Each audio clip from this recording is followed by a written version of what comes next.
बिस्मिल्लाहिर्रहमानिर्रहीम। Programme talk free में Afsal Chaudhary.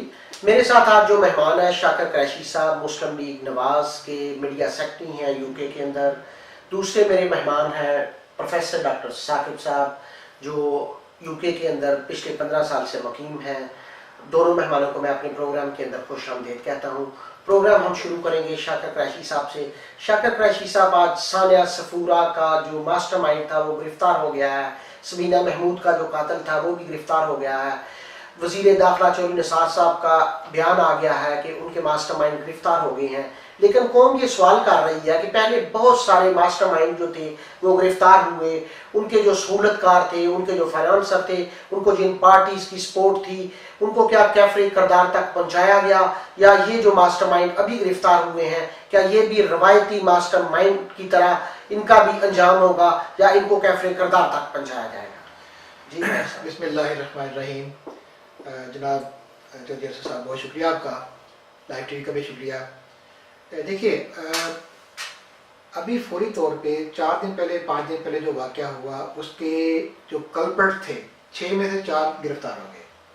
Mastermind को भी गिरफ्तार कर लिया गया और इस चीज़ को वफाक के फेडरल मिनिस्टर ने आके टीवी पे आके अवाम को बता भी दिया कि जो बहुत सारी चेहर गोइयाँ हो रही हैं वो ना हो और हम अपना अमली जो सबूत दे दें आपको। जो सबीना महमूद का जो मर्डर था वो भी गिरफ्तार हो गया, जिसके ऊपर बड़ी इंटरनेशनल लेवल पर बातचीत हुई। आप देखिए, मैं आपके जो पुराने मास्टरमाइंड जो गिरफ्तार होते हैं उसके बाद में आपको पहले मैं इस चीज़ पे आता हूँ कि पिछले 2 सालों में जितने काम पाकिस्तान की सरजमीन पे किए गए ख़तरनाक हद तक, उन तमाम मास्टरमाइंड को चाहे वो अमेरिका के अंदर ड्रोन अटैक्स को कंट्रोल करने वाले लोग हों, चाहे स्वात और दीन में बैठे हुए टीटीपी के वो लोग हों कि जो कि पाकिस्तान की सरजमीन को नुकसान पहुँचा रहे थे, चाहे बलूचिस्तान के अंदर घुसे हुए रा के एजेंट हों, चाहे अफगानिस्तान के बॉर्डर के ऊपर बैठे अफगानी और इंडिया के रॉ के एजेंट लोग हों, मास्टरमाइंड हों, और उसके बाद कराची के अंदर चाहे वो एमक्यूएम के हैं, चाहे वो पीपल्स पार्टी के हैं, चाहे वो एएनपी के हैं, चाहे पाकिस्तान मुस्लिम लीग नून के हैं, चाहे पाकिस्तान तहरीक इंसाफ के हैं, जिस किसी ने भी पाकिस्तान की सरजमीन के अंदर दहशतगर्दी करने की कोशिश की, कराची के अंदर खसूसन प्राइम मिनिस्टर नवाज शरीफ साहब ने और हमारे वज़ीर दाखिला चौधरी निसार साहब ने मुसम्मम इरादा करके पाकिस्तान की आर्मी के साथ मिलके, इंटेलिजेंस के साथ मिलके और हमारे रीजन के साथ मिलके उन्होंने करके दिखा दिया कि जो भी कल्प्रिट है फ़ौरन पकड़ो, फ़ौरन कैफे किरदार तक पहुँचाओ, फ़ौरन सामने लेके आओ उसको। और अल्लाह के फजल से हर काम बिल्कुल रूटीन के तहत सही जा रहा है, टारगेट अचीव किए जा रहे हैं। लेकिन कुरैशी साहब, ये जो मास्टरमाइंड है, ये जो कल्प्रिट्स हैं, ये तो सब मोरे हैं ना। इनके पीछे जमायतें कौन सी हैं? जमातों का सराग भी मिलता है, उनको कोई बंदा उनके ऊपर एक्शन नहीं लेता। मसला ये है, अभी तक जितने लोग पकड़े गए, एक वो जमात जिसका एक करिंदा पकड़ा जाता था तो कराची बंद कर देते थे, उस जमात का नाम है एमक्यूएम। आप लोग तो डरते हो, कहते नहीं एक सियासी जमात, हमारे कायदे ऐसे नहीं कह रहे, एक जमात जिसके हेडक्वार्टर के ऊपर जब छापा मारा गया, रेंजर्स के लोगों ने जाके छापा किया, उसके अंदर से जो लोग निकल के आए सारे मीडिया को दिखाए गए और उनको बताया गया कि किस काम में मुलव्वस था, कि किस काम में मुलव्वस था, इसने 100 कत्ल किए, 150 कत्ल किए, किसी को छुपाया जनाब। हर मास्टरमाइंड का फिर बताया गया कि इसको फलां वजीर ने पीछे से बैकअप किया, इसको फलां गवर्नर ने किया जो वहाँ बैठा हुआ कराची में घुस के बैठा हुआ है, इसको फलां एमक्यूएम के फलां फलां पते जो थे वो इसको अपने घर में ले गए और लंदन से टेलीफोन में बात कराई गई। सर, इससे बढ़ के आप क्या करें? अभी तो 2 साल में 2 साल के अंदर हमने 5000 लोगों को सिंध के अंदर से हमने अल्लाह के फजल से ऑपरेशन टीका पे साफ सफाया किया है, जो अरेस्ट हो चुके हैं, जो मारे जा चुके हैं, जो फरार हो चुके हैं या अंडरग्राउंड हो चुके हैं। और सर, बड़े बड़े कल्प्रिट, अब उनकी जो बयानात हैं, उन्होंने जो कैमरे के ऊपर जो उन्होंने रिकॉर्डिंग दे दी है, जो कभी मुँह कर नहीं सकते हैं, अब उसके बिहार पे बड़े बड़े लोग आइंदा आने वाले 1, 2, 3 महीनों में आपके हाथ में आएंगे। आप फिर सिर्फ एक चीज़ देखिए, इन बड़े कल्प्रिट्स ने क्योंकि पकड़े जाना है, तो पकड़े जाने के डर से ये हुकूमत को नाकाम करने के लिए क्या क्या काम कर रहे हैं। कभी यहाँ से कुछ निकाल देते हैं, कभी वहाँ से कुछ निकाल देते हैं। इनके जितने स्लीपर सेल इस वक्त एक्टिव है, तमाम बड़ी वो जमातें जिनके पास दहशतगर्द हैं, जिनके पास असला है, उनके पास स्लीपर सेल भी हैं, उनके पास स्लीपिंग दहशतगर्द भी हैं। जो कि उनके इशारे के ऊपर बैठे होते हैं कि आज के बाद तुम्हारा वाली बाबा पड़ेगी, उसके बाद तुम्हारी पड़ेगी, उसके बाद तुम्हारी बारी आएगी। सर ये एक इंटरनेशनल लेवल पे बनाई हुई वो कॉन्स्पिरेसी है जो कि पाकिस्तान की सरजमीन को डिस्टेबलाइज करने के लिए हर वक्त कारबंद रहते हैं। उनका मुकाबला करने के लिए ये हम टीवी शो पे बैठ के जो लोग करते हैं, बैठ के करते हैं और बक बक करके चले जाते हैं। मेरे लफ्ज़ को बुरा ना बनाइएगा, जो मेरी सरजमीन के खिलाफ बोलता है, मेरे सरजमीन के होने वाले फायदों के खिलाफ बोलता है, वो बक बक करता है, वो बकवास करता है। और उसको साथ देना चाहिए उस हुकूमत का, उस रेंजर का, उस फौज पाकिस्तान का, उस इंटेलिजेंस का जो अपने जाने कुर्बान करके पाकिस्तान की सरजमीन की हिफाजत करने जा रहे हैं। अच्छा, डॉक्टर साहब की तरफ आते हैं। डॉक्टर साहब से मेरे ज़्यादा सवाल तो हेल्थ के मतलब होंगे, लेकिन डॉक्टर साहब कल जरदारी साहब का जलसा हुआ पेशावर के अंदर। जरदारी साहब वहाँ फरमा रहे थे कि हम लोग तो जेल चले जाएंगे लेकिन इमरान खान का क्या होगा। जरदारी साहब को कौन सा अनदेखा, या तो कोई खौफ है या इनको जेल जाने का शौक है, क्या आप समझते हैं जरदारी साहब का ये कुछ मतलब कि डज इट मेक सेंस? मेरा मेरा मैं अफजल चौधरी साहब, सबसे पहले आपका शुक्रिया अदा करता हूँ कि मैं एक दफ़ा फिर आपके प्रोग्राम में यहाँ पे आपने मुझे इनवाइट किया। इस पे मैं क्या तबसरा करूँ, मतलब इस वक्त पूरी कौम जो है वो एक इशू पे मतलब मुतहद है, जिसमें कि यूनाइटेड है, जिसमें कि कराची का इशू जो है इस वक्त वो सर फहरिस्त है। बजाय इसके कि आप उस पर तवज्जो दें और कराची के इश्यूज़ पे बात करें, जबकि Pakistan army, Pakistan rangers, Sindh police और जो मेरे दोस्त हैं मोहतरम, उन्होंने बताया कि जो पाकिस्तान की फेडरल गवर्नमेंट जो है वो तमाम एक प्लेटफॉर्म पे और दहशतगर्दी के खिलाफ सफरा हैं और दहशतगर्द जो है वो पे दर पे नाकाम हो रहे हैं और पाकिस्तान की कौम को कामयाबियां नसीब हो रही हैं। उस वक्त पे ऐसी बात करना, मुझे तो कोई समझ, इसमें कोई तालमेल समझ में नहीं आता। हाँ, मैं उनकी इस बात से एग्री करता हूँ, जो इस मुल्क में बुरा काम करेगा उसको जेल जाना पड़ेगा। तो मैं समझता हूँ अगर जरदारी साहब ने अपनी जो डेस्टिनेशन है वो चूज कर ली हुई है तो उसमें मैं क्या कह सकता हूँ। नहीं, जरदारी साहब की पार्टी के लोग तो कह रहे थे कि जरदारी साहब पाकिस्तान के नेल्सन मंडेला बन गए हैं, लेकिन नेल्सन मंडेला तो रहाई के बाद दोबारा कब्रिस्तान गए थे, वो तो जेल नहीं गए दोबारा। देखें जी, मैं यही मैं बात कर रहा हूँ कि जरदारी साहब ने कुछ किया होगा जो जेल जाने की बातें कर रहे हैं, ऐसी कोई चीज़ नहीं है। पाकिस्तान आर्मी अपना काम कर रही है, पाकिस्तान के सियासतदान अपना काम कर रहे हैं, पॉलिटिकल एक प्लेटफॉर्म सज चुका हुआ है, लोग इश्यूज की सियासत कर रहे हैं। तो मेरा ख्याल है पाकिस्तान की सियासत में इस तरह की बातों की अब कोई गुंजाइश नहीं है। जिस बंदे ने बुरा काम किया, जिस बंदे ने यहाँ पे करप्शन की, जिस बंदे ने अपना डेस्टिनेशन, अपनी जो मंजिल है वो खुद चुन ली कि उसने जेल जाना है, तो नोबडी कैन स्टॉप इट। तो लेकिन किसी को डरने की जरूरत नहीं है। आप मुल्क के लिए काम कर रहे हो, आप मुल्क की बेहतरी के लिए काम कर रहे हो, तो किसी को इसमें डरने की जरूरत नहीं है। तो मैं ये समझता हूँ ये बिल्कुल इररेलेवेंट है। और हाँ, अगर इसके पीछे कोई पस पर्दा या कोई कहानी है तो उसका तो जरदारी साहब भी बेहतर जान सकते हैं, तो मैं उस हिस्से में तो कुछ नहीं कह सकता ये। अच्छा शाकर साहब, जीआईटी की आज report I model town Sania पे, उस पे रिपोर्ट के अंदर ये आया, उसका डिसीजन ये आया कि जितने मिनिस्टर थे, जितने सियासतदान थे, एडमन के जितने भी इदारे थे, जो एजेंसीज के जितने भी लोग उसमें शामिल किए गए थे, सबको बेगुनाह करार दे दिया गया। कुछ गुमनाम चेहरे ये कह रहे हैं कि जो कल का एग्जैक्ट का स्कैंडल सामने आया, ये स्कैंडल जो है ये सिर्फ इस जीआईटी की रिपोर्ट को जो है पसे पर्दा डालने की एक साजिश है। जो पसे पर्दा छुपे हुए चेहरे जो बातें ऐसे कर रहे हैं, या तो खुल के सामने आए और वो खुल के इस चीज़ का एविडेंस भी दें कि किस बुनियाद पर ऐसी बात कर रहे हैं। देखें, जीआईटी जब बनाई गई, जीआईटी बनाई गई उन लोगों के डिमांड के ऊपर कि ऐसी जीआईटी बनाई जाए कि जिसके अंदर फैसले हों, फिर उनके अंदर किन लोगों को शामिल किया जाए, उनकी मर्जी पे शामिल किया गया, उनसे अप्रूव करा के शामिल किया गया। एक नाम भी गलत आ गया तो उन्होंने खड़े हो गए ना ववेला मचा दिया कि ये नाम तो गलत है, इसको क्यों डाल दिया गया, इसको निकाला जाए, उसको भी निकाल दिया गया। फिर जब जीआईटी बननी, उससे अप्रूवल से पहले उनसे पूछा गया कि ये जो जीआईटी बनेगी, जो ये फैसला करेगी, उसको मानोगे? फिर मानोगे? उन्होंने कहा जी बिल्कुल मानेंगे। अगर आप इस तरीके से जीआईटी में बना देते हैं तो हम पाकिस्तान के फलां लोग जो कि बड़े मोतबर हैं उनके ऊपर हम एतबार करेंगे, ये जो फैसला करेंगे हम उनको मान भी लेंगे।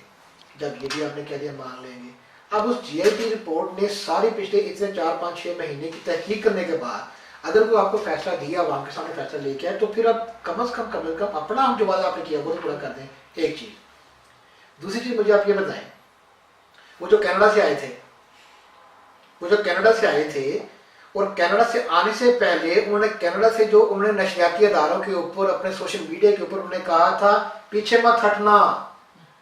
ये मेरे अल्फाज, मैं सेम उनके अल्फाज इस्तेमाल कर रहा हूँ। मेरे नौजवानों, मुझ पे कुर्बानियों के वादे करने वाले लोगों, पीछे मत हटना, आज तुम्हारा इम्तहान है।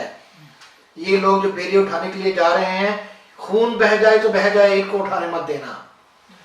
उस बाबे को जो आज गायब हो चुका है, जो मेरी सरजमीन की नौजवान नस्ल को एक गलत रास्ते पर लगा के आज गायब हो चुका है, वो बाबा कहाँ है? उस बाबे ने इंसाइटमेंट की थी, कनाडा से बैठ के उसने कहा था नौजवानों को तंग जाओ, खड़े हो जाओ, और उसके कहने के ऊपर ये लोग तलवारें लेके निकल आए, ये लोग पिस्तौल लेके निकल आए, ये बोतलें लेके निकल आए आग लगाने वाली। मकान की छत से फायरिंग किसने की थी? शाकिर साहब मेरी बात सुनिए, मुझे एक मिनट, मेरा दिल बड़ा जला हुआ है। मॉडल टाउन के जो लोग मरे थे, चंद एक लोग कहते हैं वो हमारे बच्चे थे, वो पाकिस्तान के बच्चे थे। वो उनमें से कोई मेरा भाई था, कोई मेरी बहन थी, कोई मेरी माँ के रुतबे की थी, कोई मेरे बुजुर्ग के रुतबे का था। तुम चंद एक लोग बंदे निकल के मेरा था वो मेरा करके तुम करना क्या चाहते हो इस मुल्क के अंदर? उस बाबे ने और उस बाबे के साथियों ने, जिन्होंने ये मास्टर प्लान किया था कि यहाँ खून बह जाएगा तो तब हमारे इनकलाब के अंदर रमक आएगी, जोश आएगा, जज्बा आएगा, उनको अपने इनकलाब के लिए खून चाहिए था। उन्होंने जानबूझ के ये वाले हालात पैदा किए थे। मैं जीआईटी के साथ मैंने भी नहीं पढ़ी है, जो भी रिपोर्ट आई है मनोवान मुझे भी मानना चाहिए, मनोवान शहबाज शरीफ को भी मानना चाहिए, मनोवान इसको बाकी जो कल परसों के मानना चाहिए। एक बात मैं कह दूं, मुझे कहने की इजाजत दे दीजिए आपके लाइव टीवी पे, अल्लाह करे ये बात सुनी जाए, उस जीआईटी रिपोर्ट वालों को, उस बाबे को भी साथ तहकीक करना चाहिए था। उसने ये इंसाइटमेंट क्यों की? और मैं खुल्लम खुला ये कहता हूँ, सारे बाबे सुनने मुझे गाली पड़ चुकी है इस बात के ऊपर। वो जो दाढ़ी रखी है उन्होंने मुझे धमकियां दी हुई हैं कि तुम ये शायद ऐसी बकवास क्यों करते हो। मैं बकवास पे दोबारा करता हूँ। इंसाइटमेंट सबसे पहले मौलाना तारुल कादरी ने की, प्रोफेसर तारुल कादरी ने की, जो अपने आप को कहता मैं अलामा हूँ। उसने वहां कनाडा में बैठे कहा था खून बहा देना, पीछे ना हटना। देखें तो मौत तो उसकी वजह से वाकया हुई, उसको पकड़ के अंदर करो। जी नहीं, मैं आपकी बात को आगे बढ़ाता हूँ। मतलब इसको सियासत को लायताक रखते हुए, अगर जेआईटी पे तमाम जो पार्टीज थी, फ्री कैंस थे, वो मतलब फ्री कैन जो थे वो उनका ये कंसेंसस था कि जेआईटी की रिपोर्ट को माना जाएगा, तो here is the report now. So जैसे ही वो रिपोर्ट अगर आती है तो हमें इसको खुले दिल से तस्लीम करना चाहिए। और हाँ, जो लोग उसमें उस रिपोर्ट के मुताबिक जो लोग कसूरवार हैं उनको कैफे करदार तक पहुंचना चाहिए, उनको कानून की गिरफ्त में लाना चाहिए। और मैं होपफुल हूँ कि देखिए जो मॉडल टाउन वाकया की एफआईआर थी ना, वो तो बनाम सरकार थी ना, वो स्टेट की तरफ से थी। स्टेट की तरफ से एफआईआर पहले तो कभी नहीं काटी गई, इसकी एफआईआर स्टेट की तरफ से काटी गई थी। डिमांड पे लोगों को सामने खड़ा करके, लोगों को खूनखार करके, सड़कों पर उतार के, बारिश में ठंड में लोग वहां सड़कों पर उतार के मजमा इकट्ठा करके धमकी दे के कि करो स्टेट के नाम, करो सनाउल्लाह के नाम, करो शहबाज शरीफ के नाम, नहीं करोगे तो आ रही है तलवार, नहीं आ रही है फिर निकल रहे लोग बाहर। तो हमने तो जनाब कहा दे दो शहबाज शरीफ का नाम, नहीं करवा दो उसको अंदर। वो लोग पकड़ा सनाउल्लाह भी, उसको भी कर पिछड़ जा, रिजाइन दे पिछड़ जा, अच्छा उसको भी निकाल दो। बात कर रहे थे एग्जैक्ट के स्कैंडल की, मैं एग्जैक्ट की तरफ आता हूँ, लेकिन ये बहुत अहम चीज है। पाकिस्तान में फिर कहीं दोबारा ये काम ना हो। जो भी कल्प्रेट पीछे थे, आपको पता है कल्प्रेट कौन थे? कुछ ऐसे लोग भी थे जिनका मैं दिल से कदर करता हूँ। मैं आपको खड़े को सल्यूट करता हूँ, मेरे घर वाले को सल्यूट करते हैं। वो पाकिस्तान आर्मी के, पाकिस्तान की इंटेलिजेंस के, पाकिस्तान के मुहावज हैं वो, और हम हर वक्त उनको सर पे बैठाते हैं। लेकिन उनके अंदर भी ऐसी कुछ बीमारियां हैं कि जिन्होंने ये मुल्क के अंदर बार बार अपने वफादार के लिए कोई ना खेल चलाने की कोशिश करते हैं। मैं सिर्फ एक मिनट और लूंगा। इस मामले को अगर आप इस नहज पे लेके आ जाएं कि पाकिस्तान की सरजमीन पे दोबारा का काम ना हो, अदरवाइज अगर आपने कराना अपनी मर्जी की जीआईटी आप चाहते हैं कि शहबाज शरीफ से पकड़ा जाए इसमें, तो कल जो भी आपको काम होगा, लाहौर में होगा, कराची में होगा, सिंध में होगा, पेशावर में होगा, हम जाके वहां कर देंगे, एफआईआर करा देंगे, करेंगे। ये केपी की जो स्टेट है, केपी की जो गवर्नमेंट है, उसका जो वजीर आला है, उसका जो क्या कहते हैं इमरान खान है, या चले जाए कराची में चले जाए, उसमें जो जरदारी साहब बैठे हैं, एमके के खिलाफ बैठे हैं, उनको नामजद कर दो पर्चे में। तो ये तो फिर एक सिलसिला चल निकलेगा। बादशाह जो घर में सोया हुआ है उसको भी कह दो, उसके ऊपर मुकदमा डाल दो आप, ये गलत है। शाकिर साहब, वजीर दाखिला चौधरी निसार साहब का बयान आया ना कि न्यूयॉर्क टाइम्स का जो एडिटोरियल है वो गलत है, वो दुरुस्त नहीं है। ठीक है ना। कल से लेके आज तक तमाम आप लोगों के मीडिया चैनल्स, तमाम न्यूज़पेपर्स सब एक ही बात के पीछे पड़े हुए, एग्जैक्ट के स्कैंडल के पीछे पड़े हुए हैं। अगर वो गलत है तो गवर्नमेंट क्यों इतना खुला छोड़ती है इनको कि 24 आवर्स एग्जैक्ट स्कैंडल के अलावा और कोई खबर ही निकाल से लेकर आज तक दी। इसीलिए लोग ये सवाल कर रहे हैं कि कहीं जीआईटी की रिपोर्ट जो है इससे बेखबर लोगों को रखने के लिए ये इशू तो नहीं दिया गया। देखिए, जो आपके फिक्रे के अंदर ना एक पैगाम है, आपके सवाल के अंदर एक पैगाम है कि कहीं ये ऐसा तो नहीं हो रहा, कहीं फलां चीज़ को दबाने के लिए ये चीज़ तो नहीं दिखाई जा रही। ये जो एक असेस करने का जो एक जज्बा है ना, ये हम सब के अंदर होना चाहिए। लेकिन इसको निकलिए, अपनी बगलों से बाहर निकलिए। मैं आपकी बगल के अंदर घुस के चेक करूँ कितना गंद है, आप मेरी कमीज के अंदर घुस के चेक करो कितना गंद है, इससे हमें बाहर निकलना पड़ेगा। कॉन्स्पिरेसीज हो रही हैं हमारी कौम के खिलाफ, हमारे मुल्क के खिलाफ, हमारे मज़हब के खिलाफ, हमारे खित्ते के खिलाफ। उन कॉन्स्पिरेसीज को समझने के लिए लामहल्ला यकीनन हमें एक दूसरे की बगलों से बाहर निकलना पड़ेगा। आपने जो बात की, मैं आपको तस्हीह कर दूं, चौधरी निसार ने मीडिया के सामने जो बात की, उन्होंने ये कहा कि मैं एडिटोरियल में लिखी हुई इस बात को रद्द करता हूँ और शदीद अल्फाज से उसकी मजम्मत करता हूँ कि एडिटोरियल में आज ये लिखा गया है कि ये लगता यूँ है कि पाकिस्तान की गवर्नमेंट को सारा कुछ पता था और उनकी रजामंदी से सारा काम हुआ। इस चीज़ को रद्द किया उन्होंने। अदरवाइज आप देखिए, इससे पहला जो कॉलम जो छपा था, पहले जो तीस छपा था, उस 30 के फौरन बाद हरकत में कौन आया? हरकत में बाकी गवर्नमेंट ही आई है ना। नहीं शाकर साहब देखें, पाकिस्तान के अंदर इतने बड़े बड़े न्यूज़ चैनल हैं, इतने बड़े बड़े न्यूज़पेपर हैं, पिछले 70 साल से ये लोग काम कर रहे हैं, बड़े प्रोफेशनल लोग हैं। आखिर खबर न्यूयॉर्क टाइम्स ने क्यों दी? पाकिस्तान के किसी जर्नलिस्ट ने, किसी न्यूज़ चैनल ने ये खबर क्यों नहीं दी? मैं सिर्फ आ रहा हूँ, फिर आप कॉन्स्पिरेसी की तरफ इशारा कर रहे हो। और अगर आप राय मेरे पानी अगले एक दो प्रोग्रामों में आप खुल के कॉन्स्पिरेसी की तरफ अगर आप करें ना, इशारे करें, उन पर डिस्कस करें, तो मैं हाजिर हूँ, आप इसको डिस्कस करेंगे। लेकिन बात क्या हुई कि जो ही वहाँ खबर निकलने के बाद मरकजी गवर्नमेंट ने सबसे पहले उसके ऊपर एक्शन लिया। मरकजी गवर्नमेंट ने फौरी तौर पर अहकाम जारी किए। FIA फेडरल अदारा ही है, FIA ने जाके लोगों को अरेस्ट कर लिया। ठीक है, दर्जनों की तादाद में लोगों को अरेस्ट कर लिया, इससे पहले कि कहीं गायब ना हो जाए। FIA ने जाके बिल्डिंगें भी सील कर दी। अब आ गया आपका इशारा दूसरी तरफ कि कहीं ये कॉन्स्पिरेसी ये तो नहीं है कि बोल चैनल आ रहा है और वो क्योंकि बहुत बड़ा चैनल आ रहा है पाकिस्तान का, उसके जो ओपोनेंट हैं जिनको तकलीफ है वो इसके परपेट्रेटर हैं, वो उनने इसको शुरू करवाया है। हकीकतन इस तरह के काम यकीनन सारी दुनिया में होते हैं और वो जो एक बहुत बड़ा अखबार का नाम आप लोग ले रहे हैं, उस तरह के अखबार इंटरनेशनल लेवल पे कॉन्स्पिरेसीज को हलाने के लिए, जुआने के लिए, हुकूमतों को डिस्टर्ब करने के लिए इस तरह की हरकतें करते भी रहते हैं। लेकिन इस चीज़ के अंदर आप ये चीज़ तो माने ना, अगर हमारी गवर्नमेंट ये काम ना करती कि भाई जनाब इन लोगों ने तो एरोनॉटिकल क्या कहते हैं पायलट्स के जो है भी सर्टिफिकेट जारी कर दिए, भाई इन्होंने तो डॉक्टर भी लगता किए हुए हैं, इन्होंने तो इंजीनियर्स के भी किए हुए हैं, और भाई इनकी सर्टिफिकेट लेके समझे लेके बहुत सारे लोग हमारे पाकिस्तान के अंदर बड़े आम पोस्ट के ऊपर बैठ के तरक्की करते आगे जा रहे हैं, वहाँ से कोर्स ले लेते हैं, फिर तरक्की करके आगे बढ़ जाते हैं। ये एक ऐसी चीज़ थी जिसके ऊपर अगर हम मूवमेंट ना शो करते, हम हरकत शो ना करते, हम फौरी तौर पर कार्रवाई ना करते, तो फिर हम बुरे होते, फिर सब लोग बैठे बुरा करते कि भाई देखे इतना कुछ होगा कभी कुछ नहीं बोल रहे। हमने तो जो ही वो हुआ उसको एक्सेप्ट भी किया कि हाँ IT के मामला में पाकिस्तान, हमारी स्टेट, हमारा सेटअप अभी थोड़ा सा बैकवर्ड में है। हमारे पास ये चीज़ पहुंची, बिलाशुबा हमें न्यूयॉर्क से चीज़ मिली, लेकिन हमने फौरी तौर पे इसके ऊपर एक्शन कर लिया और करके दिखा दिया। लेकिन शाकर साहब, FIA को तो हुक्म मिला था सुप्रीम कोर्ट की तरफ से 3 साल पहले असगर खान साहब के केस में, उस पर तो कोई एक्शन नहीं लिया FIA ने, उसकी तहकीकात आज तक। अब जंप लेके ना, अब जंप लेके आप उस एक दलदल में जाना चाह रहे हैं जिस दलदल में जाने का फायदा को नहीं होगा। आप मुझे बता दें JF कैनेडी का अभी तक क्यों नहीं सामने आया जी? उसकी रिपोर्टें भी तो CIA ने बनाई। JF कैनेडी अमेरिका का सबसे शानदार, सबसे खूबसूरत, सबसे नुमाया प्रेसिडेंट था, मारा गया। क्यों नहीं बोलता हो वहां को बंदा यहाँ को बंदा? JF कैनेडी के बाद उसका दूसरा भाई भी तो मारा गया, उसका निकालो कत्ल किसने किया था।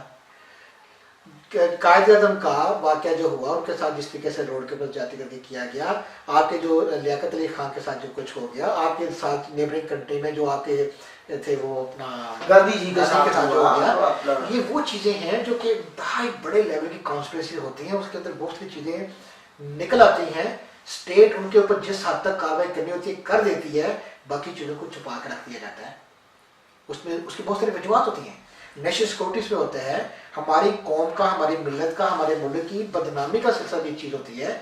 उन सारी चीज़ों की मदद की वजह से कुछ चीज़ें ऐसी होती हैं जो दबी रह जाती हैं। सर आप जिस कंट्री में बैठे हैं, यहाँ आप इनके जो आर्काइव में चले जाएं, जो इनके सीक्रेट आर्काइव्स हैं, ठीक है, उनको आप टच नहीं कर सकते। उनके ऊपर बार लगा होता है 5 साल का, 20 साल का, 40 साल का, 50 साल का, 99 ईयर्स का। आप मुझे टच करके दिखा दें। यहाँ भी बहुत बड़ी बड़ी चीज़ें ऐसी होती हैं जिनकी बाकायदा तौर पे इन्वेस्टिगेशन होती है। ये जो वार हुई थी, Iraq war, weapons of mass destruction का जो इंचार्ज था, बरतानिया का हेड था, ठीक है, उस बेचारे को मरवा दिया गया। खबर ये दी गई कि बेचारा लंदन में उसने खुदकुशी कर ली। उसकी रिपोर्ट भी आई सामने, इससे भी बड़ी रिपोर्ट आई है, आज तक नहीं सामने आने दी। आज तक इस कंट्री में आज तक सामने नहीं आने दी कि उसने क्या लिखा था। उसमें मैं बता देता हूँ, उसमें लिखा था कि इराक के अंदर कोई वेपन्स ऑफ मैस डिस्ट्रक्शन नहीं है, अमेरिका ज्यादती कर रहा है। जो बरतानिया है ये भी उसके साथ मिलकर उनके साथ ज्यादती करेगा, उस कौम के साथ, उस मुल्क के साथ, और हमें ये नहीं करना चाहिए, हमें अपनी फौजवानी भेजनी चाहिए। मैं आपको बता देता हूँ, अंदर खाते उसके अंदर इस तरह की रिपोर्ट होगी लाजमन, लेकिन जब वो रिपोर्ट सामने आई, इससे पहले वो सामने उन्होंने बंदा करवा दिया। सर ये बहुत सारी चीज़ें ऐसी होती हैं।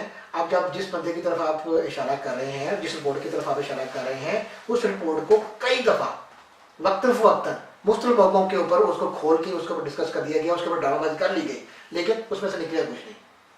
अच्छा डॉक्टर साहब की तरफ आते हैं। अच्छा डॉक्टर साहब, आप 15 साल से यहाँ पे हैं। हेल्थ का जो आप लोगों का डिपार्टमेंट है, डॉक्टर्स का, हॉस्पिटल्स का, आवाम को कैसे रिलीफ मिलता है, पाकिस्तान के अंदर कैसे देखते हैं आप इस डिपार्टमेंट को? देखें, पाकिस्तान में जो है ना, इस वक्त जो डेमोग्राफिक्स हैं पाकिस्तान के, वो तेज़ी से चेंज हो रहे हैं। इस वक्त पाकिस्तान की पॉपुलेशन जो है वो 185.1 जो मिलियन है उसके करीब पहुंच चुकी हुई है, जिसमें कि almost 44% of the total population जो है वो पंजाब प्रोविंस में है, और उसकी भी जो मैक्सिमम जो पॉपुलेशन है दैट इज़ रिजाइडेड इन लाहौर। तो वहाँ पे जो हेल्थ की जो फैसिलिटीज़ हैं इस वक्त, वो मेरा ख्याल है ना होने के बराबर है। वो इस लिहाज से मैं आपको कपल ऑफ एग्जांपल्स देना चाहता हूँ जो कि बहुत ही क्लोज फ्रेंड्स, फैमिली की मिसालें हैं। फॉर एग्जांपल, पाकिस्तान में एक state of the art Punjab में इस वक्त पंजाब इंस्टीट्यूट ऑफ कार्डियोलॉजी है। It's a state of art facility. मैं वहाँ पे बहुत दफ़ा गया भी हूँ, being a doctor, being attendant to some of the patients, और इस तरीके से। लेकिन सितम ज़रीफ़ी ये है कि उसकी जो एमरजेंसी है अभी भी दैट इज़ द स्मॉलेस्ट, वहाँ पे 14 to 18 बेडेड एमरजेंसी है। अभी रिसेंटली वहाँ पे एक मतलब मैं आपको एक एग्जांपल देता हूँ कि एक पेशेंट वहाँ पे गए और he was having an established MI, तो उनको डॉक्टर साहबान ने अपनी महदूद इतना ओवर क्राउडेड एमरजेंसी थी कि मरीज जो है वो फर्श पे लेटे हुए थे, चेयर पे बैठे हुए थे, तो उनको चेयर पे जगह मिली। उन्होंने उनकी इब्तदाई तिब्बी इमदाद की, जिसमें कि अगर डॉक्टर साहबान हमारा ये प्रोग्राम देखें, उनको पता है कि उनको हेपरिन दी गई और उनकी ट्रीटमेंट स्टार्ट की गई। तो उनके बाद उनको कहा गया कि आप अब घर चले जाएं एंड 5 आप घंटे के बाद वापस आएँ। तो which was in absolutely insane और अनएक्सेप्टेबल। और मैं ये समझता हूँ वहाँ पे जो डॉक्टर साहबान हैं, जो अमला है, वो इंतहाई स्ट्रेसफुल हालात में अंडर प्रेशर वहाँ पे काम कर रहे होते हैं। वो जैसे ही घर पहुँचे उनको सीवियर चेस्ट पेन हुई, तो he was rush to the new hospital, और अब वहाँ पे उनकी जो है वहाँ पे भी उनकी ट्रीटमेंट की गई। और ट्रीटमेंट वहाँ पे एमआई की वही थी जो कि आज से 15 साल पहले जब मैंने पाकिस्तान छोड़ा था वही हो रही है। पाकिस्तान का, पंजाब का, मैं लाहौर की बात करता हूँ, इस वक्त कोई भी ऐसा टर्शरी यूनिट नहीं है जहाँ पे एंजियोग्राफी की मशीन है। अगर होगी भी तो उसको डेलिबरेटली या देयर इज सम रीजन कि वो कहते हैं जी कि नॉन फंक्शनल है। तो प्राइमरी की तो आप बात ही छोड़ दें। प्राइमरी एंजियोग्राफी ये एक ऐसा प्रोसीजर होता है जिसमें कि मरीज को फौरी तौर पे आप एंजियोग्राफी रूम में ले जाते हैं और देखते हैं अगर कोई खून की नाली बंद है तो उसको फौरी तौर पे खोल दिया जाता है और उसके में स्टेंट डाल दिया जाता है। तो इस तरह की चीज़ें, वहाँ से फिर वही पेशेंट को प्राइवेटली ले जाया गया, वहाँ पे उनकी एंजियोग्राफी की गई, एंजियोप्लास्टी की गई और उनको स्टेंटिंग की गई। तो patient was discharge home with in a day और 2। While the patient was in the जो अपना गवर्नमेंट के जो हॉस्पिटल था, वहाँ पे उनकी बात हुई डॉक्टर साहबान से, वहाँ पे जो भी लोग थे उनसे बात हुई कि जी अब क्या प्लान है। तो कोई प्लान नहीं था, क्योंकि उनके पास कोई फैसिलिटीज उस तरीके से नहीं थी। मेरा कहने का मकसद ये है यहाँ पे कि वहाँ पे जो रश लगा हुआ था गरीब मरीजों का, सारा कुछ, मैं ये समझता हूँ कुछ वो तो लोग थे जो कि प्राइवेट हॉस्पिटल में चले गए, उन्होंने अपनी ट्रीटमेंट वहाँ पे करवाई, अपनी जान बचाई, अपनी जिंदगी बचाई और अपने घर चले गए, डिस्चार्ज हो गए। लेकिन जो वहाँ पे बेतहाशा जो गरीब लोग हैं, अब पॉपुलेशन पे मैं आता हूँ, अब आपको आप हैरान हो जाएंगे सुन के कि देयर इज 0.6 जो है ना बेड्स पर 1000 पीपल है इस वक्त पाकिस्तान में, और 0.8 फिजिशियन फॉर 1000 पीपल है पाकिस्तान में। आप देख लें बेड्स की तादाद के आधा बेड है 1000 लोगों के लिए। 0.8% मीन के 1000 लोगों के लिए एक डॉक्टर नहीं है, और 1000 लोगों के लिए एक बेड भी नहीं है। आप समझ लें आधा बेड है 1000 लोगों के लिए। तो मैं ये समझता हूँ कि मेरी अपील है पाकिस्तान की जो गवर्नमेंट है, जो पाकिस्तान के जो पंजाब के चीफ मिनिस्टर हैं, जो प्राइम मिनिस्टर हैं और डिफरेंट चीफ मिनिस्टर्स हैं, कि अपने इंफ्रास्ट्रक्चर जो है उनकी तरफ भी तवज्जो दें। That is a very good thing. लेकिन जो बुनियादी पाकिस्तान में सहूलतें हैं, जिनमें कि सेहत का मसला बहुत बड़ा मसला है, जो कि मैंने आपको सिर्फ एक एग्जांपल दी है, जो आपके एनर्जी क्राइसिस हैं, आपकी तालीम के मसले हैं, ये सारे इश्यूज को भी एड्रेस करने की बहुत ज़्यादा ज़रूरत है इस वक्त पाकिस्तान में। दूसरा ये है कि डॉक्टर्स का जो इंफ्रास्ट्रक्चर है वहाँ पे, जहाँ पे भी अब काफ़ी काम हो रहा है, डॉक्टर्स की काफ़ी यंग डॉक्टर्स एसोसिएशन बड़ा एक्टिवली इन्वॉल्व है विद द गवर्नमेंट, और वो बड़ी प्रोएक्टिव एसोसिएशन है जो कि डॉक्टर्स के हकूक़ के लिए जो है वो फाइट कर रही हैं। तो मेरा फिर अरबाब इख्तियार से मैं ये मुतालबा करता हूँ कि उन डॉक्टर्स की जो भी डिमांड्स हैं, जो फेयर हैं, उनको माना जाए, टेबल पे बैठा जाए, इंफ्रास्ट्रक्चर जो डॉक्टरों का स्ट्रक्चर है उसको इम्प्रूव किया जाए। अब बात ये मैं कर रहा हूँ कि मुझे कोई भी बंदा पाकिस्तान में कोई एक मुझे रीज़न बताया कि why the doctor should leave Europe, America, any part of Australia, Canada and go back to Pakistan. तो इसके लिए गवर्नमेंट्स को कुछ ऐसी स्ट्रेटजीज बनानी पड़ेंगी, ऐसे इंसेंटिव्स देने चाहिए डॉक्टर्स को, ताकि वो बैरून मुल्क से वापस आएं, अपने मुल्क के लोगों की खिदमत करें। तो उसके लिए बहुत ज्यादा काम करने की जरूरत है। अच्छा डॉक्टर साहब, हम पूछते हैं आपसे कि कौन से इकदाम गवर्नमेंट को करने चाहिए, आप क्या सजेस्ट करते हैं कि बैरून ममालिक में जितने भी हमारे डॉक्टर्स हैं और जितने भी गल्फ के अंदर हैं, यूरोप के अंदर हैं, यहाँ से हाई फाई क्वालिफाइड डॉक्टर्स हैं, ये पाकिस्तान में वापस जा सकें, गवर्नमेंट को क्या आप सजेस्ट करते हैं, ताकि हम शाकिर कुरैशी साहब से पूछ सकें कि ये मियां साहब को सजेस्ट करें कि कौन से इकदाम करने चाहिए। देखिए ना जी, सबसे पहले मैं ये समझता हूँ कि ये रूट लेवल पे चेंज की ज़रूरत है। वहाँ पे पाकिस्तान में रूट लेवल में चेंज का मतलब ये है कि आपको जो हेल्थ केयर फैसिलिटीज़ हैं, number of health care facilities, उनको इंक्रीज करना पड़ेगा, और जो सेहत की बुनियादी सहूलियात हैं लोगों को उनके डोर स्टेप पे प्रोवाइड करने की कोशिश करनी चाहिए। उसका फॉर एग्जांपल मैं आपको एक छोटी सी, शुमाली लाहौर में इस वक्त हेपेटाइटिस का मरीज जो मर्ज है वो एक वबा की शक्ल इख्तियार कर गया हुआ है, सारा कुछ है। तो अब वो पूरा का पूरा जो लोड है शुमाली लाहौर का दाएं बाएं था, तो वो टर्शरी यूनिट पे गिरता है। जैसे वहाँ पे रीजनल जो हॉस्पिटल में हॉस्पिटल है, सर्विसेज हॉस्पिटल है, तो वो पूरा का पूरा लोड उन पे पड़ता है। तो मेरी ये अर्ज है कि इस तरह के छोटे छोटे स्टेट ऑफ द आर्ट वहाँ पे हॉस्पिटल्स लोकली बनने चाहिए, जहाँ पे के लोगों के वहाँ पे स्पेशलिस्ट तैनात किए जाएं इन बीमारियों के, ताकि उनको उनके डोर स्टेप पे ट्रीटमेंट मिले। और जो टर्शरी यूनिट्स हैं वो कॉम्प्लिकेटेड केसेस के लिए और कॉम्प्लिकेटेड पेशेंट्स के लिए जो हैं वहाँ पे उनको जो मियारी सहूलियात जो हैं सेहत की वो मुयसर हों।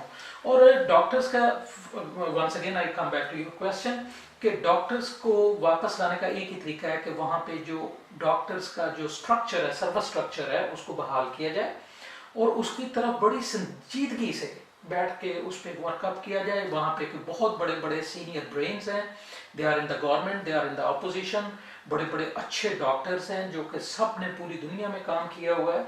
उनको आप इकट्ठा करें, उनको बिठाएं, उनकी सबकी जो हैं वो थॉट्स लें और उन थॉट्स पे अमल करते हुए एक बेहतरीन सर्विस स्ट्रक्चर डॉक्टर के लिए जो है वो, मैं आपको ये बताऊं कि वहाँ पे जब हम लोगों ने पाकिस्तान छोड़ा है यहाँ पे अब्रॉड अपना कैरियर सीख करने के लिए हम यहाँ पे आए, तो उस वक्त ऐसे था कि आप हाउस जॉब पे तो आपको तनख्वाह मिल रही है, जैसे ही आप ऊपर लेवल पे एमओ के लेवल पे गए आपकी तनख्वाह थोड़ी सी कम हुई, और एक स्टेप आप आगे गए, घर वाले आपकी शादी की बातें कर रहे हैं सारा कुछ, और आप बेरोजगार हो गए।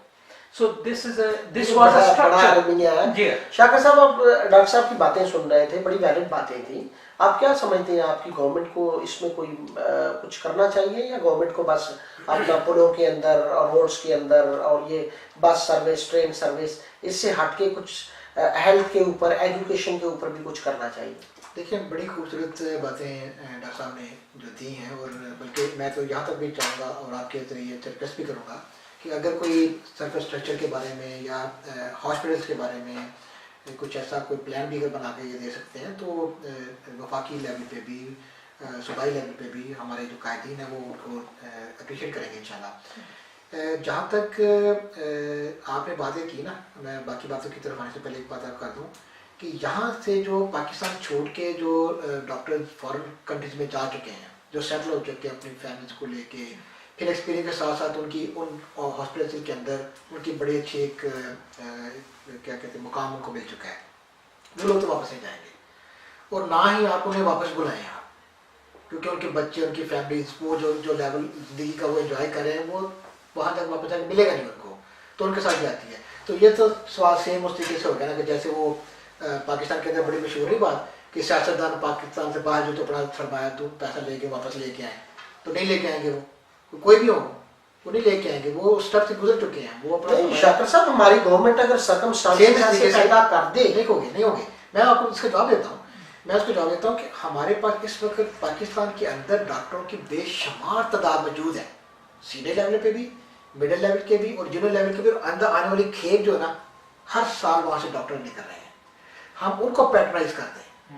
लेकिन मैं एक चीज़ डॉक्टर साहब आपसे ये रिक्वेस्ट करता हूँ, आपको भी डॉक्टर माशाल्लाह पाकिस्तान भी देख के हैं, और यहाँ भी आपने माशाल्लाह आयरलैंड भी देख लिया, बरतानिया भी आपने देख लिया। यहाँ इस वक्त NHS के अंदर करवटें ली जा रही हैं कि इसको बंद कर दिया जाए। ये जो फैसिलिटीज़ हैं, ये वाइट एलिफेंट हमने पाले हुए हैं, जो डॉक्टर पाले हुए हैं यहाँ। हम लोग जो एशियंस हैं या हम लोग जो लेबर पार्टी को रिप्रेजेंट करते हैं, जो टोरीज को रिप्रेजेंट नहीं करते, वो कहते हैं नहीं, ये लोगों की सोशल लाइफ, उनकी पर्सनल लाइफ को लिए एक बेनिफिट है, और इसी वजह से दूसरी दुनिया से बरतानिया जो अलग होता है। लेकिन यहाँ के लोग कहना शुरू हो गया NHS को बंद कर दो, ये डॉक्टर जो हैं इनको प्राइवेट कर दो, ये जो लोग जो लेते हैं, सर्विस लेते हैं, मेडिकल लेते हैं, ये खुद जाके अफोर्ड करें, खुद जाके पे करें। देखें, पाकिस्तान के अंदर वो माँ बाप जब अपने बच्चे को या बच्ची को डॉक्टर बनाते हैं, तो उनके दिल के अंदर भी ये जज्बा होता है, डॉक्टर बनने वाले बच्चे और बच्चे के दिल के अंदर भी ये जज्बा होता है कि मैं अपने मुल्क की खिदमत करूँगा, अपनी आवाम की खिदमत करूँगा, मैं जो गरीब लोग हैं जिनको हेल्थ फैसिलिटी नहीं मिलती, जिनको डॉक्टर नहीं मिलता, मैं उनकी खिदमत करूँगा, मैं दूर दराज के गाँव में जाकर भी। लेकिन जो ही उसको जान मिलती है, जो ही वो अपनी ट्रेनिंग ख़त्म करता है, मैं छोटा सा सियासतदान पाकिस्तान का, मैं अपने कायदीन के साथ जब चलता फिरता हूँ, तो सजे खबे से मुझे भी जब ये इन लोगों की डिमांड मिलती है कि हमारी वहाँ प्रमोशन करवा दो, हमारी वहाँ अपॉइंटमेंट होनी चाहिए, हमारा ये सर्विस स्ट्रक्चर बेहतर होना चाहिए, एक साल के अंदर डॉक्टर साहब 2 दफ़ा डॉक्टर्स का हड़ताल करना और बाहर निकलना कि हमारी तनख्वाहें बढ़ाओ। मैं इसको अगर नॉनसेंस करना इस्तेमाल कर दूँ, मुझे इजाज़त देंगे आप कि वो जो पाकिस्तान के वो जो लोग जो जज्बा हुब्बुल वतनी से और लोगों की खिदमत के सरशार हैं, जो ही वो स्ट्रक्चर में आते हैं, साथ ही वो बगावत कर देते हैं, साथ ही वो खराब हो जाते हैं। मुझे पता आप क्या बात करेंगे, लेकिन मैं सिर्फ चाहता क्या हूँ, मेरी रिक्वेस्ट क्या है, पाकिस्तान ने अपने मौजूद जो उसके हालात हैं, जो उसके पास बजट है, उसके अंदर रह के सारे काम करने हैं। अब अगर पंजाब का जो बजट है या वफाक का जो एक्सचेकर का जो इनकम है, वही अगर इंक्रीज नहीं करेगा, तो आप कैसे फैसिलिटीज़ को आगे बढ़ाएंगे। जहाँ तक आपने वो थोड़ी सी नक्शा आपने खींचा पाकिस्तान के हॉस्पिटल्स का, मैं तो खुद बकायदा पिम्स में और पिंडी के हॉस्पिटल में, लाहौर के हॉस्पिटल में अंदर जाके बैठ के स्ट्रक्चर को देख के लोग अपने मरीजों को ऐसे हाथ पे ले खड़े हैं।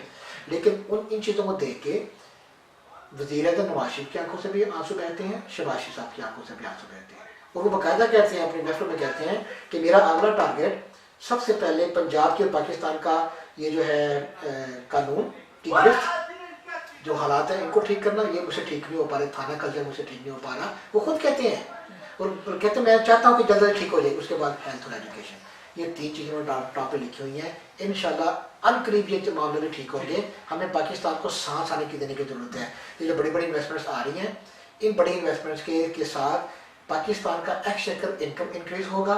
और दूसरी चीज़, हम जैसे आप जैसे बेशुमार लोग जो वहाँ सारी हैसियत हैं, जो टैक्स देते पाकिस्तान गवर्नमेंट को, उनको चाहिए टैक्स। जी शाकिर साहब, मैं सॉरी साहब, मैं मतलब इनकी बात को आगे बढ़ाऊंगा कि आपने ये जो बात की है कि बहुत सारे डॉक्टर्स हैं जो वो वापस नहीं जाना चाहते, उनकी फैमिलियाँ सेट हो गई हैं।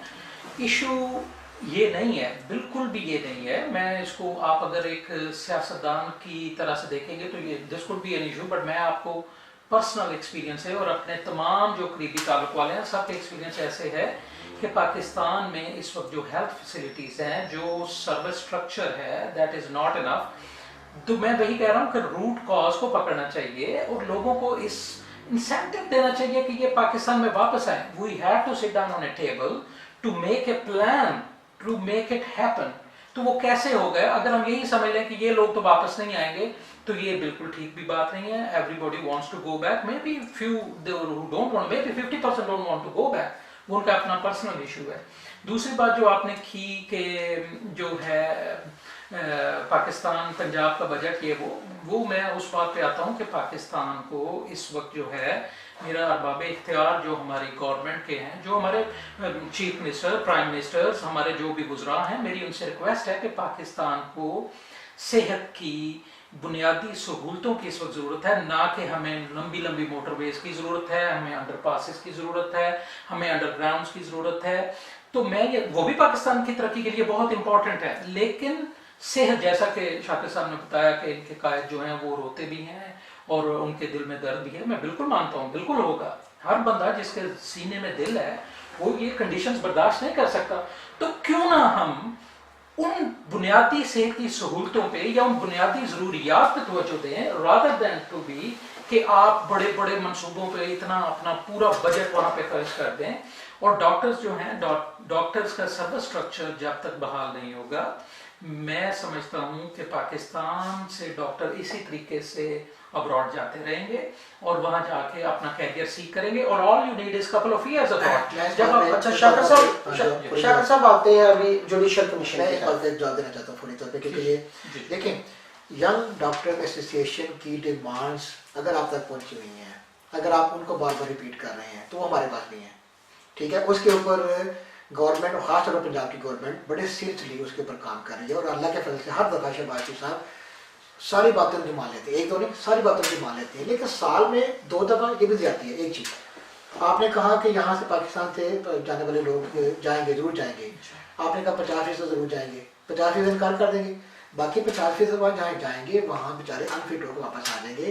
तो बजाय इसके कि इस फिनोमेना के ऊपर काम किया जाए, वहाँ जो अवेलेबल लोग हैं उनको सही तरीके से इस्तेमाल किया जाए। मैं आपसे एग्री करता हूं। आखिरी बात, हमारी गवर्नमेंट ने जहाँ मोटरवे बनाए, जहाँ पुल बनाए, ये इकोनॉमिक्स के उस असूल के तहत बनाए कि अगर किसी मुल्क के छोटे शहरों को आपने आबाद करना है, उनको खुशहाल करना है, तो उनको बड़े शहरों से मिला दो। बड़े शहरों से मिलाने का तरीका सड़कें हैं, मोटरवे हैं। अच्छा, अगर आपने किसी इंडस्ट्रियल शहर को किसी दूसरे शहर के साथ मिलाना है, तो मोटरवे की आपको जरूरत पड़ेगी, क्योंकि बड़े बड़े ट्रॉलेस पे चलने हैं। ये इकोनॉमिक्स ग्रोथ के लिए ये बाकायदा एक फिनोमेना है, बाकायदा एक फार्मूला है, जो कि इंटरनेशनल लेवल पे तो एक्सेप्ट किया जाता है। पाकिस्तान के लेवल, पाकिस्तान के अवाम, पाकिस्तान के लोग, पढ़े लिखे लोग इसको नहीं जानते, ना समझते नहीं, लेकिन नवाशी शबाशी उसको समझते हैं। आखिरी बात, बरतानिया जिस कंट्री में इस वक्त हम बैठे हैं, जर्मनी और जापान और इस जैसे कुछ और मतलब यूरोपियन यूनियन भी इसमें शामिल है, पाकिस्तान के अंदर हेल्थ के स्ट्रक्चर को इम्प्रूव करने के लिए बेशुमार काम कर रहे हैं। यहाँ बरतानिया से इस वक्त मौजूदा गवर्नमेंट है, इसने भी यानी कि रिकॉर्ड लेवल पे पाकिस्तान गवर्नमेंट के साथ तावन किया है पाकिस्तान की हेल्थ फैसिलिटीज़ को इम्प्रूव करने के लिए। यही वजह थी कि जिसमें पिछले दिनों में आपको ये कहते नजर आए शहबाज साहब भी कि मैं पाकिस्तान के अस्पतालों में मुफ्त जो ना दवाइयाँ प्रोवाइड कर दूँगा। अब यहाँ से चीज़ें होती तो हैं, वहाँ अगर इस्टेब्लिशमेंट वो जो वहाँ काम करने वाले लोग हैं वो चोरी करके खा पी जाए, तो फिर वहाँ चेक करना पड़ेगा, तो लोगों को कार्य करनी पड़ जाती है। मैं इस चीज़ की आपको गारंटी देता हूँ, मुझे यकीन है कि शहबाज शरीफ साहब का जो विजन है वो आइंदा आने वाले 1, 2, 3 सालों के अंदर अल्लाह के फजल से आपको एनर्जी सेक्टर से क्राइसिस से बाहर निकाल के आपको ये जो ट्रांसपोर्टेशन का जो एक बहुत ही अहम काम है, जो कि हमको इस वक्त महसूस नहीं हो रहा, ये काम जब कौन जाएगा ग्वादर, कौन वापस आएगा ग्वादर से? यहाँ के हमारे पढ़े लिखे लोग इंजीनियर जाके जाके वहाँ कैसे जाके अपनी परफॉर्म करके वापस आएंगे जब तक उनको वहाँ अच्छी ट्रेनिंग मिलेगी, अच्छा बायर नहीं मिलेगा। वहाँ एयरपोर्ट बंद है, हम लोग कहते हैं कि एयरपोर्ट बंद कर दो। भाई आने वाले इकोनॉमिक कॉरिडोर को, पाकिस्तान को, फैसलाबाद को, पेशावर को और दूसरे जो जनूबी पंजाब के जो बड़े बड़े इलाके हैं जहाँ बड़ी बड़ी आने वाले वक्त में इंडस्ट्री लगने वाली है, उसके सबको ये इंफ्रास्ट्रक्चर चाहिए। लेकिन इस चीज़ की मैं आपको गारंटी देता हूँ आज के इस प्रोग्राम के जरिए कि पाकिस्तान की मौजूदा गवर्नमेंट इंतहाई सीरियस अंदाज में आइंदा आने वाले 1 या 2 सालों में आपको पाकिस्तान का हेल्थ इंफ्रास्ट्रक्चर बहुत बेहतर करके दिखा नहीं, मैं आपकी तमाम बातों को, मैं आपको आपकी बातें जो हैं वो पूरी की पूरी आपने पूरा का पूरा अपनी गवर्नमेंट का जो आने वाला जो उनके डेवलपमेंटल जो है, लेकिन मुझे बात ये है कि मैं एक हेल्थ फिजिशियन हूँ, मुझे जो है वो हेल्थ जो है उसके मुताबिक उसके मुतल्लिक जो भी गवर्नमेंट जो भी इंसेंटिव्स इस वक्त ले रही है मुझे उसका पता होना चाहिए। मुझे उस गरीब आदमी की फिक्र है, मुझे उस बंदे की फिक्र है जो कि वहाँ पे बीमार होता है और उसको पता है कि अब वो खुदा से दुआ कर सकता है, क्योंकि हॉस्पिटल के खुदा ही हाफिज़ है। मैं आपको छोटी सी बता देता हूँ, जिन्ना हॉस्पिटल 1994 में वहाँ पे मोहतरमा बेनज़ीर भुट्टो ने जिन्ना हॉस्पिटल का इफ्तिताह किया, तो मैं वहाँ पे स्टूडेंट था उसी मेडिकल कॉलेज का, तो state of the art facility थी। मैं इस दफ़ा वहाँ पे गया हूँ, मैंने कहा कि मैं अपना देख के आऊँ कॉलेज और अपना हॉस्पिटल, और मेरा दिल खून के आंसू रोता रहा। वो बिल्डिंग मैं आज आपको इस मतलब प्रोग्राम के हवाले से बताता हूँ, किसी भी दिन जमीन बोस हो जाएगी। अच्छा, प्रोग्राम का वक्त असल में ख़त्म हो रहा है। मैं अपने दोनों मेहमानों से आखिरी तज्जिया लूँगा। जुडिशल कमीशन का फैसला आने वाला है, जुडिशल कमीशन पे मेरे मेहमानों की क्या राय है।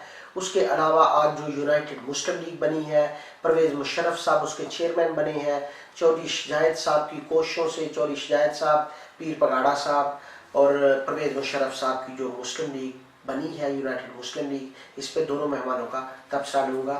शाकिर साहब जी, बड़ी मेहरबानी, बहुत शुक्रिया। देखिए जुडिशल कमीशन में सिर्फ 4 दिन बाकी रह गए और हमने बड़े ही खुले दिल के साथ इसके अंदर वफाकी गवर्नमेंट ने ये पूरा फुल फ्लैज मौका दिया कि इसके अंदर जो ये साबित करना चाहते हैं साबित करें और उसके बाद जुडिशल कमीशन एक फैसला करे जो हम सब के ऊपर सादर हो जाए। मैं आपसे क्योंकि टाइम का मैं सिर्फ ये रिक्वेस्ट करूँगा कि जो भी इसका फैसला आए, चाहे वो हमारे खिलाफ हो चाहे उनके खिलाफ हो, हमारे हक में उनके हक में हो, हमें इसको कबूल करके आगे बढ़ना है इस नज़रिए के साथ कि पाकिस्तान का इलेक्शन सिस्टम जो है, इलेक्शन कमीशन जो है उसने मजीद बेहतरी की तरफ जाना है। Thank you.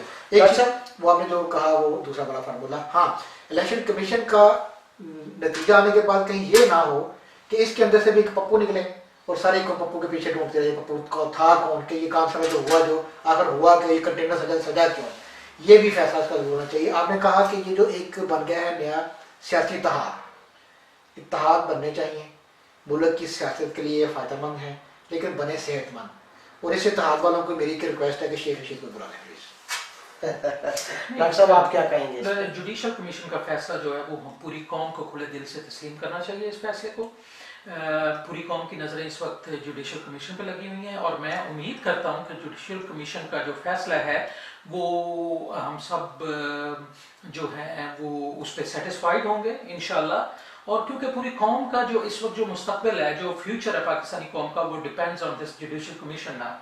जैसे कि शाकिर साहब ने बात की है कि पाकिस्तान के इलेक्शन प्रोसेस में, पाकिस्तान के इलेक्ट्रल सिस्टम में बहुत ज़्यादा रेवोल्यूशन की इस वक्त ज़रूरत है, इम्प्रूवमेंट की ज़रूरत है, और वो इसी सूरत में हो सकता है कि जब जुडिशल कमीशन एक ऐसा फैसला दे जिसकी रूह में हम बैठ के और अच्छे फैसले कर सकें ताकि अपनी कौम को, अपने मुल्क को आगे लेके बढ़ सकें।